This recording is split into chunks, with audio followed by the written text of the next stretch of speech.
आज बादलले फेरि साजिश गर्यो। जहाँ मेरो घर थियो त्यही झरी पर्यो। तर अहिले त असली मन्जिल पाउन बाँकी छ।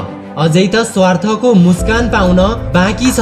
साथी, जुन मान्छे आफ्नो जिन्दगीमा सानो सोच राख्छन् उनी कहिले केही ठुलो गर्न सक्दैनन्। यस्तो मान्छेहरूसँग बचेर रहनु, किनकि यी मान्छेहरू न आफै ठुलो गर्छन् न अरू तपाईलाई केही ठुलो गर्न दिन्छन्। यस्तो मान्छेहरू आफ्नो जिन्दगीबाट, अरू यस्तो मान्छेहरूको कुरा आफ्नो दिमागबाट जति चाँडै निकालिदिनुहुन्छ त्यति चाँडै तपाईको जिन्दगीको आधी रुकावट खत्म हुँदै जान्छ। नसोच्नु कि मेरो मन्जिल कहाँ छ, अझै त सुरुवातको इरादा गरेको छु। नहार्छु हौसला उम्रभर। यो मैले कुनै अरूसँग होइन, आफूसँग बाचा गरेको छु। यो बाचा गर्नु आफूसँग, जिन्दगीमा कहिले उदास नहुनु, कहिले कुनै कुरामा निराश नहुनु। यो जिन्दगी एक सङ्घर्ष हो, चलिरहन्छ। कहिले आफ्नो जिउनुको अन्दाज नमार्नु। साथी, डराउनु भए मान्छेहरू डराउँछन्, हिम्मत गरे ठुलो ठुलो मान्छेहरू पनि तपाईको अगाडि शिर झुकाउँछन्। बस यो कुरा याद राख्नु, किस्मतको तस्बिर बनाउन सक्नुहुन्छ तपाईँ, दिलमा सुतेको सिंह जगाउन सक्नुहुन्छ तपाईँ। जुन कायर छ, जुन तकदिरमा रुन्छ, जस्तो चाहनु तकदिर बनाउन सक्नुहुन्छ तपाईँ। बस दिलमा जोसको साथ एक सुरुवात गर्नु।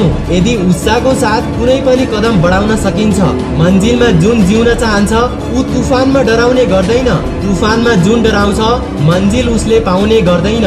कसैले खुब भनेको हो, कर्म गर्नु फल मिल्छ, आज नभए भोलि जरुर मिल्छ। जति गहिरो अधिको कुवा त्यति मिठो जल मिल्छ। जिन्दगीमा हरेक कठिनाइको प्रश्न ढिला हुन्छ तर हल जरुर मिल्छ। साथी, भिडियोको अन्तिममा यो भन्न चाहन्छु, 16 देखि 25 को उमेरमा तपाईले आफ्नो भविष्य बनाउन पनि सक्नुहुन्छ या आफ्नो जीवन बर्बाद पनि गर्न सक्नुहुन्छ। अब सबै थोक केवल तपाईमा निर्भर गर्छ। फैसला तपाईको हातमा छ।